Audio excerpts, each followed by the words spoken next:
It's an unusual position for you to be a healthy scratch. What kind of message did you take away from that? Just got to be better.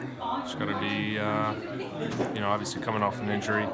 Um, just got to make sure that, I maximize my opportunity when I'm on ice. And just try to get better each day and come to work and be ready when my name's called.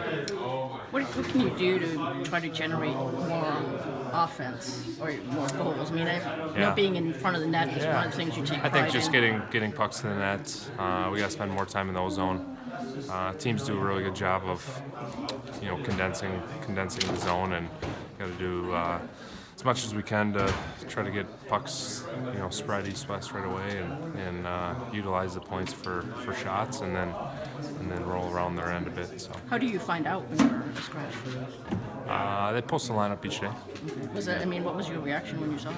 You're never happy or disappointed, but hey, listen. I just want to go out and be better, like I said, and try to maximize each time I'm on the ice. So obviously, when things aren't going well, it's it's tough, and you're going to see different lineups, different things happen. So I just got to be ready and work to make sure that when my number's called again, I'm ready to go. Thank you. Yep. Justin was a healthy scratch the other night. What do you need to see from him, and what kind of message are you sending him? Not sending a message per se.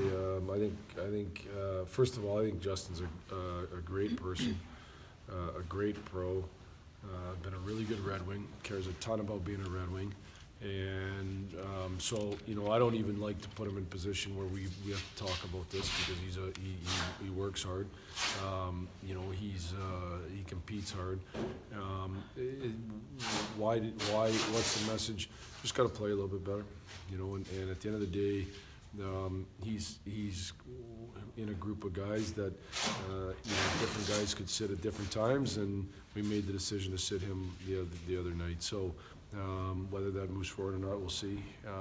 I'll decide the lineup on Saturday, but I know I expect him to do a couple things. One is to work like crazy to get back in, which I know he will, and one is to be a great mentor in how he handles this adversity, and I know he'll do that as well. What can he do to? I mean, statistically, he's been down the last couple of seasons. What can he?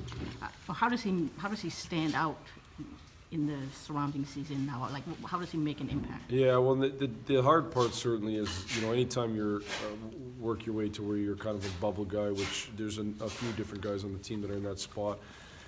You're not getting many minutes, and you're not getting prime minutes, and that's hard. It's hard to do a lot in that time.